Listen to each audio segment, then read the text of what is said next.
कहते हैं। सिया द्वारे लगावा चंदन बिरवा, सिया द्वारे लगावा चंदन बिरवा। चंदन बिरवा हो चंदन बिरवा, सिया द्वारे लगावा चंदन बिरवा। सिया द्वारे लगावा चंदन बिरवा, सिया द्वारे लगावा चंदन बिरवा। चंदन बिरवा हो चंदन बिरवा, सिया द्वारे लगावा चंदन बिरवा। जब होई चंदन हो दुई दुई पतिया, जब होई चंदन हो दुई दुई पतिया। अरे सिंचाई चले हो भौजाई देवरा, अरे सिंचाई चले हो भौजाई देवरा। सिया द्वारे लगावा चंदन बिरवा, सिया द्वारे लगावा चंदन बिरवा, सिया द्वारे लगावा चंदन बिरवा। चंदन बिरवा हो चंदन बिरवा, सिया द्वारे लगावा चंदन बिरवा। जब हो चंदन माँ दुई दुई पतिया, जब होई चंदन हो दुई दुई पतिया।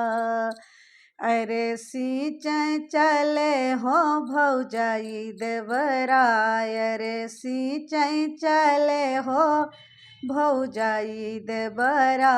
सिया द्वारे लगावा चंदन बिरवा, सिया द्वारे लगावा चंदन बिरवा, सिया द्वारे लगावा चंदन बिरवा।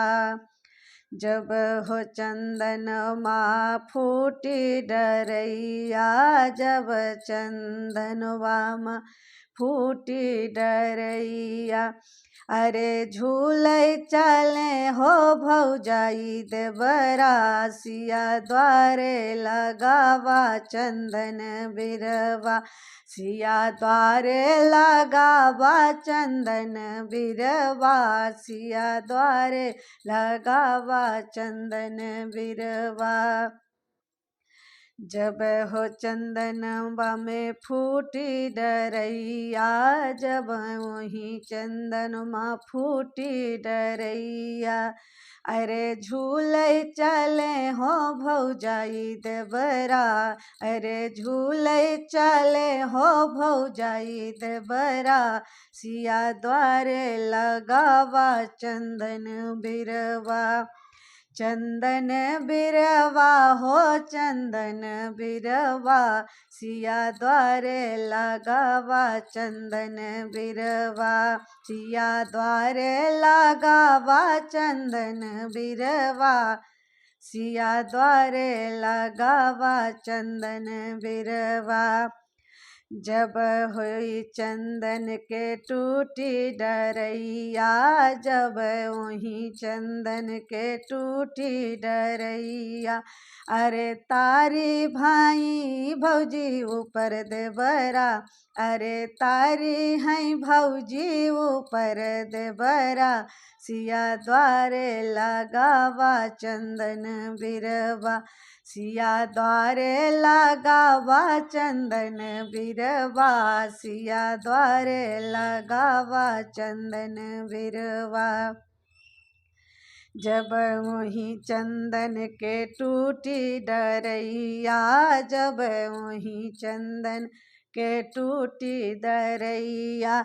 अरे तरी गिरी भौजी ऊपर देवरा, अरे तरी भाई भौजी ऊपर देवरा। सिया द्वारे लगावा चंदन बिरवा, चंदन बिरवा हो चंदन बिरवा, सिया द्वारे लगावा चंदन बिरवा।